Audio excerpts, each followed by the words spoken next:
Good evening, everybody. This is Betsy Wurzel, host of Chatting with Betsy on Passionate World Talk Radio. The producer is Jeannie White. And I cannot believe it is February already. So happy Groundhog Day tomorrow. And it is Valentine's month. And it is Heart Month. So try to maintain your health, and remember, love always wins. We need to show the love and radiate love. What this show is about tonight, it is nighttime, is grieving. I was going to title this show, I Don't Need Your Permission to Grieve. I'm going to change it to We Don't Need Your Permission to Grieve, in honor of all my fellow caregivers that are post and present caregivers that have lost loved ones and friends who have lost loved ones. Folks, I can't for the life of me understand why people think that grieving ends at the funeral. It does not. Grieving, to me, is a lifelong process. And grieving is different for everybody. Everybody has to grieve in their own way, in their own time. There's no time limit to grieving. There is no stopping the process. To me, it's going to be, for me, a lifelong process.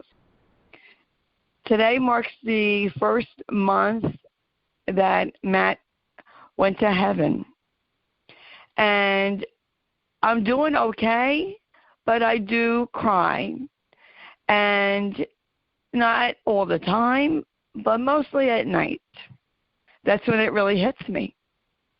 And my counselor said that that is acute grief and that is normal. You're riding a roller coaster of emotions. And, we like to get our feelings validated, but we shouldn't have to. How we feel, we should validate our own feelings. And, folks, welcome your grief. Accept your grief. And go for therapy or counseling. I am doing online, it's called Grief Share. It's a devotional type messages that you get in email. It's inspirational, but it also gives you some advice. But it is Christian-based, just to let you know. I also don't understand why people are afraid to be around people that are grieving, why people are uncomfortable around people that are grieving. You know what, folks? I'm going to bring uncomfortable subjects to my show because we need to start getting comfortable talking about the uncomfortable. And grieving, dying, and death, they are uncomfortable. But we need to talk about it until it becomes comfortable. And people say the most insensitive things. Maybe they don't mean to. Maybe they don't know what to say. When I was younger, I didn't know what to say either. I really didn't. But as I have become older and more experienced and experiencing grief myself, I now know what to say and what not to say. Now, I'm going to give some suggestions. Please do not tell someone you understand how they feel unless you've walked in their shoes. If you lost a spouse, then you can relate. If you haven't lost a spouse, you can't relate. If you lost a parent, you can relate. If you haven't lost a child, you cannot relate. Excuse me. My hairstylist lost her son. I haven't seen her since November. I'm going to see her in a couple of weeks. I'm going to tell her I'm sorry and hug her. I wouldn't tell her I understand how you feel because I don't understand how she feels. I don't want to understand that pain. I can only imagine how she would feel, because I can only somewhat imagine how I would feel if I lost my child. And I really don't even want to go there, to be honest with you. I don't even want to think about that pain. And I know people who have lost 2 children. I can't even imagine enduring that pain, that emotional trauma and pain. And folks, please don't tell people, get over it. There is no getting over it. There's no getting over losing a spouse, a parent, a child. And from what I hear, losing a child is the worst. And please don't say to people who have lost children or lost a miscarriage or an infant child, you're young enough, you can have more children. That's very insensitive. Maybe they can have more children, maybe they can't. But that child that passed away is not being replaced by another child. That child was an individual that cannot be replaced, nor can a spouse. I lost my spouse. If I met somebody else, that's not going to replace my husband. It will be another person, but certainly wouldn't be replacing my spouse. So, I hear people say, to people, you're young enough, you could get remarried. They don't say that to me because I'm 62, but for people that are young who lose their spouses or partners, yes, people have said that to them. Maybe they don't want another spouse. Maybe they're not even thinking about that, and it's not going to replace that person. You can replace a car, and, okay, you get another car, you're replacing it. People are not cars. People are not objects. You don't replace them. And I'm probably going to be going in a rant here, but I just have to follow my gut instinct. And, folks, I don't follow a script. I don't have any notes ever in front of me when I do a show. I talk from my gut. And I do what my gut tells me to do, and which might sound crazy to you, but it isn't to me. That's how I fly. I had an incident where a parent said to me, because I work in a preschool, how are you doing? And I said, I'm exhausted. I had just came back from being out. We were out for the Christmas break, and I took 7 extra days because Matt passed away on New Year's Day. And she says, why are you exhausted? I would think you would be relieved. Well, I'm exhausted, I said, because I just went through a traumatic experience of not sleeping well in a hospital and watching my husband die. It's an emotional, mental, physically exhausting, heartbreaking experience. And unless you've experienced it, you don't know what it's like. So I said, yes, I am relieved that my husband is no longer suffering, but I am still quite exhausted. People don't know what it is like to watch someone at the end stage of life if they haven't experienced it. I didn't experience personally end of life until my husband, because my mother-in-law, they found her gone in the nursing home. My father had difficulty breathing and it was gone. I saw people die when I worked as a nurse, but they weren't my husband, so it's totally different. And, it's very annoying when people say to me, oh, I know how you feel, when they haven't gone through what I went through, so they don't know. And, yes, I've lost a parent. And losing a parent and losing a spouse is quite different. Now, people might say it isn't, but it is. It's very different. Now, my son Josh is having a very rough time dealing with his father's grief. I wish I could take his pain away. I can't. He has to go through that grieving process for himself. And, folks, I'm telling you, Go for counseling. Go for therapy. Welcome your grief. Accept it and go through it. And I did read in my grief share that you need to accept it. You need to go through it. Because if you try to suppress it, you're going to have problems. It's going to come back to bite you. And you don't want that. I am going to go to a grieving seminar next week through my senior center. I am going for counseling for free through my township's senior center and also through Matt's Employers Assistant Program. I suggest you look into your township or cities wherever you live. This is here in America. I don't know about countries overseas. And see what they have. If you work or your spouse works or partner, ask about the Employee Assistance Program for mental health. And use it. Use whatever resource you can. Now, the hospice that my husband was in, they're going to offer a bereavement group in the near future.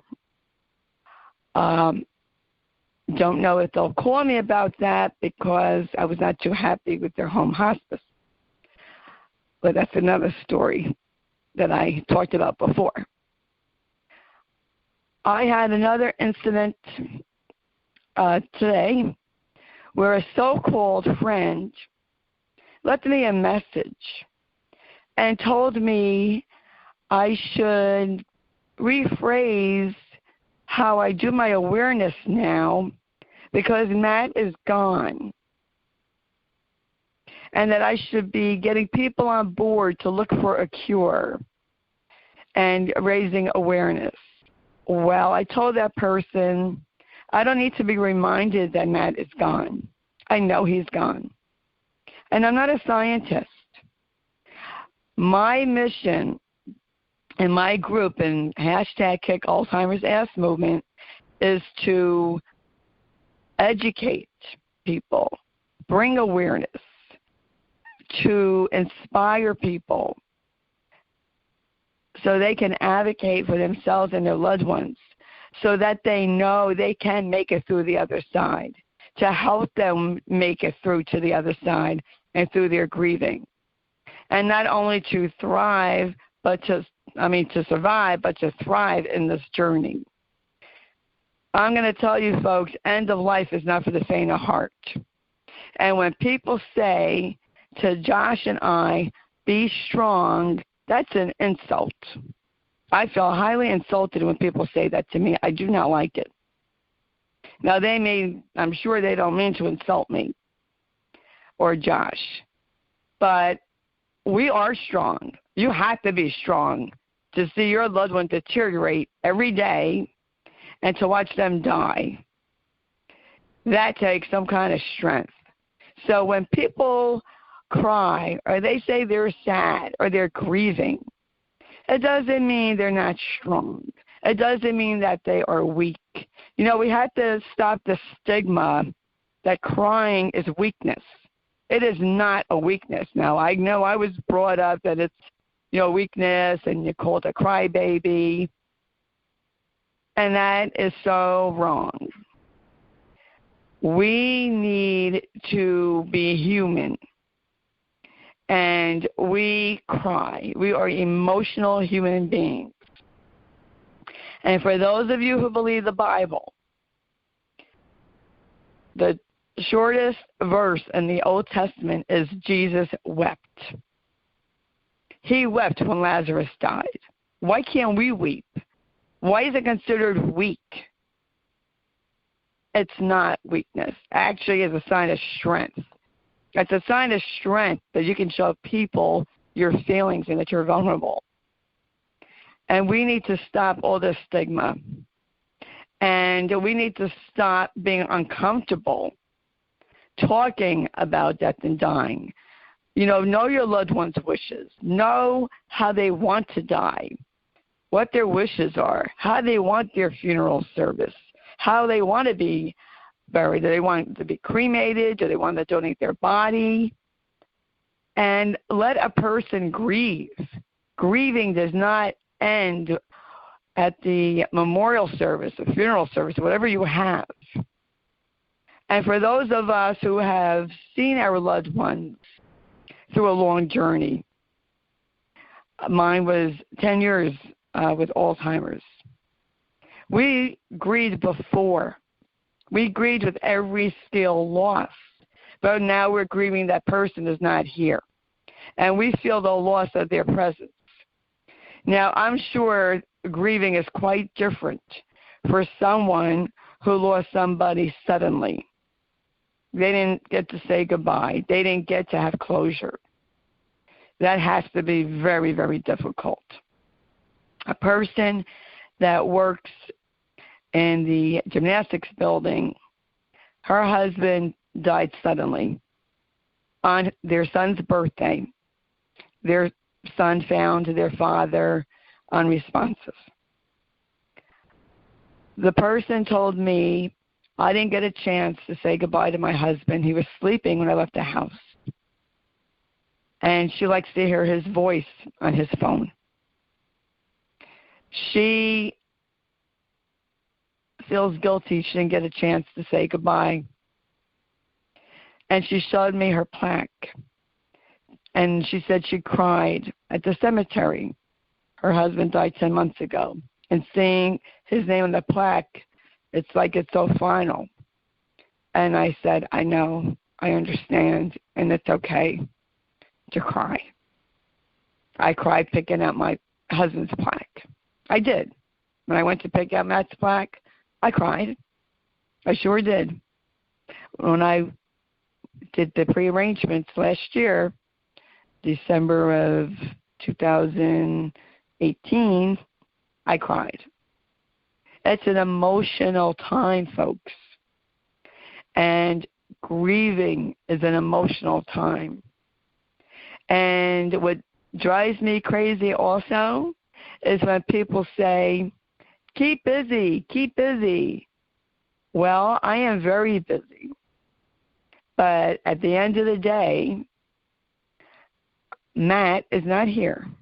Matt is not in our bed. And that's when I feel the grief the most, laying alone in bed.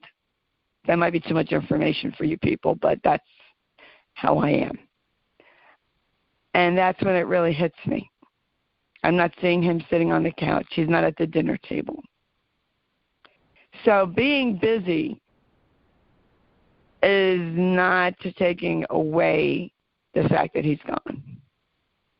And when you keep so busy, you're not acknowledging your grief and how you feel, you're only going to pay for that by probably bursting into a rage one day or having a breakdown.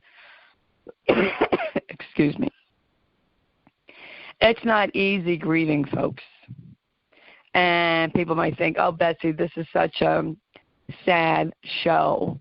But you know what? It has to be brought to the forefront. It has to come out of the closet. And a spotlight needs to be on grieving and people that are grieving. You know, feel how you would feel. You know, we're not asking anyone to fix our situation. It can't be fixed.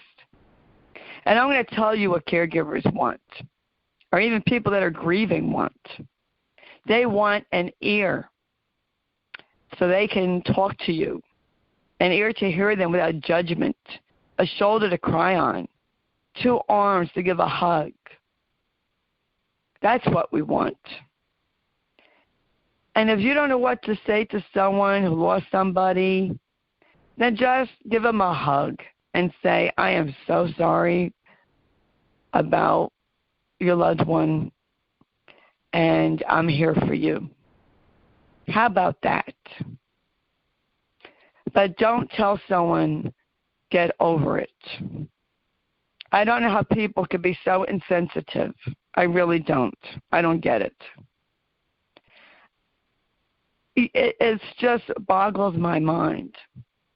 You know, we don't need to be reminded our loved ones are gone. We know it. And then people are afraid to talk about your loved one for fear it might upset you, as if you don't know that they're gone. Me personally, and I can only speak for myself, I want people to talk about Matt. I want to hear stories about Matt. That would make me very happy to hear a story about Matt. And for people to tell me what Matt meant to them. Someone at Matt's service said Matt was the nicest guy that he met. Another person said that Matt helped raise his children because he was Sunday school teacher for all three of his children. These are beautiful things to hear. You know, someone talking about Matt doesn't upset me. It might bring tears to my eyes because it's a beautiful memory and they're sharing it with me. And it makes me happy to know that people remember Matt. I said at Matt's service, if you want to honor Matt, educate yourself on Alzheimer's or whatever dementia your loved one has. This is a disease that no one is immune from. There is no vaccination. Alzheimer's is an equal opportunity destroyer, any dementia. Doesn't care who you are, what you are. It crosses all status, all economic status, all education. There's people very intelligent that have gotten Alzheimer's all over the world. It is a global epidemic. And I also told people at Matt's service, honor a caregiver in Matt's memory. You know a caregiver? What are you doing for them? What are you doing to honor them? What are you doing to help them? Caregivers do not need your judgment or your criticism. And we don't need your criticism or judgment when we are grieving. You haven't walked a mile in my shoes. You don't know what it was like to see someone deteriorate and to be mentally tortured with hallucinations. For those of you who have walked this path, you know what I'm talking about. And yes, I think of the good memories. But you know what, folks? I also can't get out the image of Matt's suffering. And for a couple of weeks, I had dreams of seeing Matt suffer. I had a beautiful dream this past week that Matt was young again. And he looked so handsome. I also had a dream about my father this week, that I was in my childhood home. And my dad looked great. Sometimes my dad visits me in my dreams. And this might sound crazy to some people, but sometimes I can smell Matt, and I know he's around. And I talk to Matt as if he's right here with me. And I'm going to miss him chattering in my ear when I'm doing a show or interviewing somebody. But folks, grief is a process. And I said this before, and I'm going to say it again. Grief is like clothing. Some days it's heavy, like a coat. Some days it's like a sweater. It's light. It's airy. But it is always a part of you and always will be a part of you. And you will carry the love of your loved one with you forever. I feel Matt's love. I loved Matt right up to heaven's door. I feel his love. I miss his physical presence. But I am at peace that he is no longer suffering. I'm happy he is no longer suffering. But I do miss him. And I will miss him for the rest of my life. And my mom says that she misses my father more now than ever. My father will be gone 8 years in July. For some folks, it gets easier. For some folks, it doesn't. But to tell someone to get over it or not talk about their loved one is so unacceptable. There is no getting over a loss of anybody. And, you know, I lived with Matt longer than I lived with my parents. I was married for 39 years. I've known Matt for 40. We started dating 40 years ago. How do I not talk about Matt? Matt's journey is the reason why I got in my car 3 years ago and started doing videos. I did videos to raise awareness on early onset because I wanted people to know what the new face of Alzheimer's looks like so they could be educated. It is not an old person's disease. It is a global epidemic, and people are getting it younger and younger, and to be aware of it. And then it morphed into, I want to inspire people. I want to help people. This is my mission. And if it wasn't for Matt, I wouldn't even be involved in all this. And, you know, there are people who walk away from anything to do with Alzheimer's or whatever dementia after their loved one dies. And that's fine. I can't. This is in my blood. This is my passion. I am going on with my advocacy and with chatting with Betsy, and I'm doing it in Matt's memory and in honor of Matt. And if people don't like that, well, then you know what? They don't have to like it. I don't care if they like it or not. This is why I'm doing what I'm doing. This is what was a catalyst of me doing awareness. I started off as an angry caregiver, and I'm still angry. I'm angry that the medical system is broken, that people are suffering and dying, and no one seems to care about how this disease is just rampant, and there's no cure. Alzheimer's is over 100 years old and no cure. It is not my job to find a cure. I hope they have a cure. I hope they have a cure for my son's generation because he's at very high risk. And going forward, I really do. But it is my job and it's my mission. It's my passion, my soul work to educate and inspire people. It is what feeds my soul. And I want to say that this month, February, marks the first year anniversary of my group, #Kick Alzheimer's Ass Movement. Excuse me. And I was going to wait until after Matt passed away to start this. But last year, my friend Lorraine Lepore gave me the kick and the ass that I needed to start this group. She was watching her sister at the end of life and wanted to do something to help me get this group started. So she was grieving, and that touched me so that a person I don't know who's grieving wants to help me start this group. I had to start it. So thank you, Lori. And Lori and I are the administrators in the #Kick Alzheimer's Ass Movement. All dementias are welcome. If you have dementia yourself, if you have a family member, even if you don't. There are people in my group who don't have anyone with Alzheimer's. They just want to be educated and inspired to help others. How cool is that? We have 376 members. We're not concerned about numbers. I like quality, not quantity. And this is a good group of people.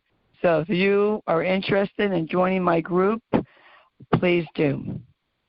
There is no bullying allowed. We have a Kick Alzheimer's Ass store. We haven't made money yet to give any away, but we don't keep.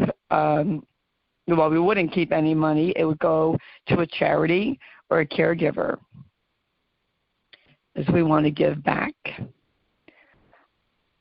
I really feel for people who are going through the end of life and dealing with grieving and insensitive people, and then to lose your loved one, and then you have to deal with insensitive people. Folks, you just love up on somebody who lost someone. Yes, they could be moody. They could be laughing 1 minute, crying the next. And, that's my counselor said, that's normal. It's a roller coaster ride, this acute grief that I'm in. It is a roller coaster ride. I could smile and laugh thinking of a memory, and then I could cry thinking of a memory, or something will hit me, or I could look at Matt's clothes and start crying. I even did that before he died. There were times I would look at Matt's closet, see his clothes that I knew he would never wear again. And, it hits you. With every scale lost, caregivers grieve for their loved one. It's something that's hard to explain unless you've experienced it yourself. When you see your loved one lose their skills and to hallucinate, it's mind-boggling. And Matt thought somebody was hitting him in the head all the time.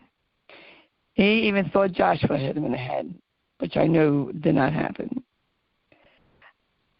And he always saw big men in the house. And he was always concerned about my safety. And I had to redirect him. It's not easy, folks. It's really, this journey was not easy. But I made it through. And you can too. I'm here to tell you, you can make it through to the other side. And for you to not just survive, but to thrive, you have to have a mindset that only you can decide for yourself. It's a choice.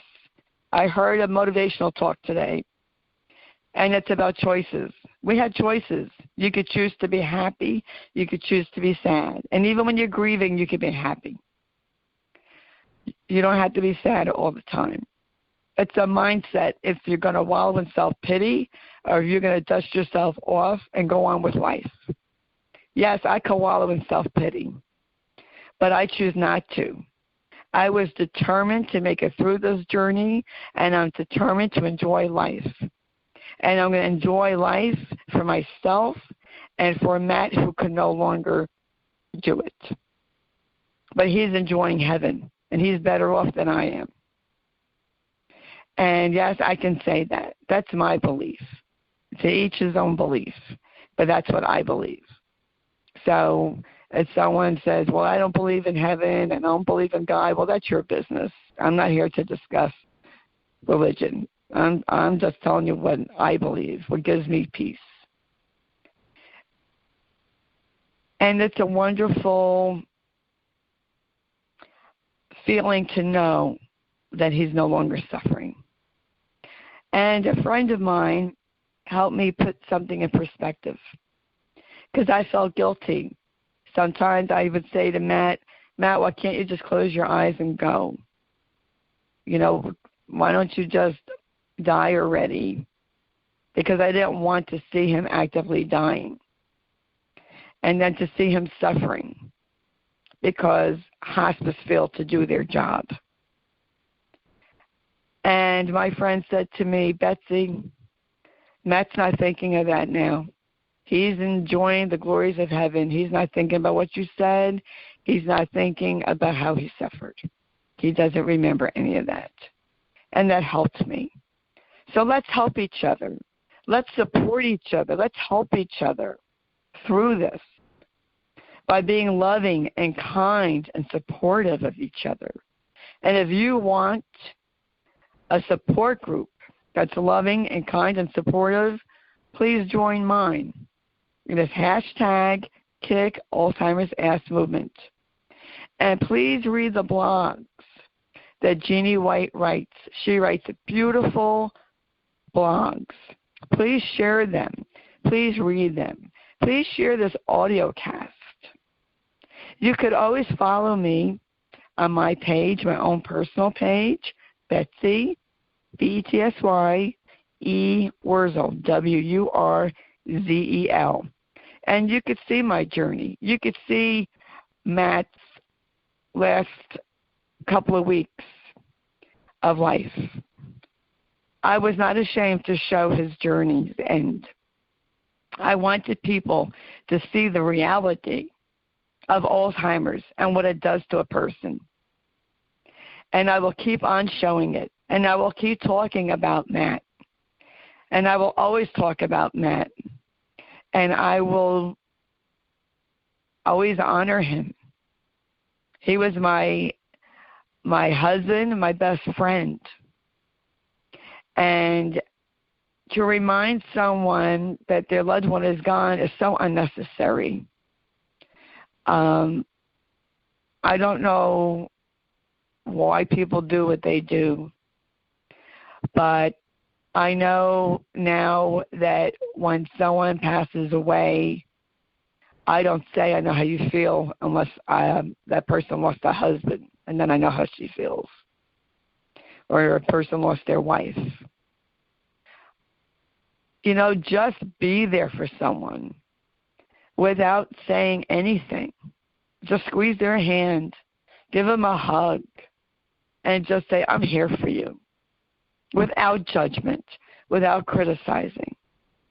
And why is it that people who criticize and make judgments are the ones who do the least? I said to this person, what are you doing for your family member? You supporting that family member? I don't understand the judgments and criticisms of people. And I probably never will. But we have to go on with our life. And if you want to enjoy life after caregiving, you must maintain your health. You must do self-care. It is essential. You have to put yourself first. Now, I know it's not easy. Believe me, I know it's not easy.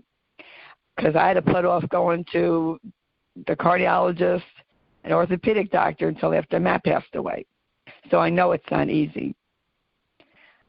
But meditate. Try to do as much self-care as you can. Try to take care of yourself as much as you can. Because you know what? Your life, your health depend on it. And look in the mirror and say that you love yourself.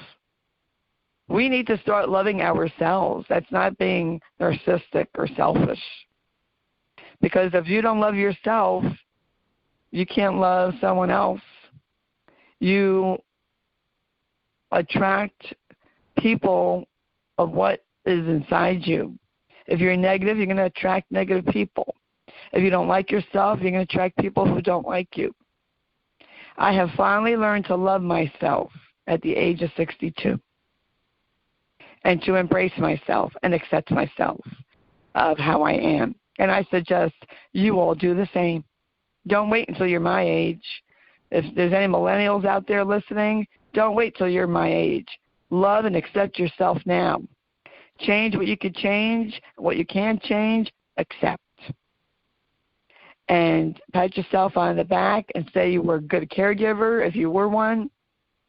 If you still are caregiving, then say you're doing a good job. And go out there and be the shining star that you are. And don't let anybody put out your flame, your light. You need to shine bright and to radiate love. And that's what I have to say today, folks. Thank you so much for listening.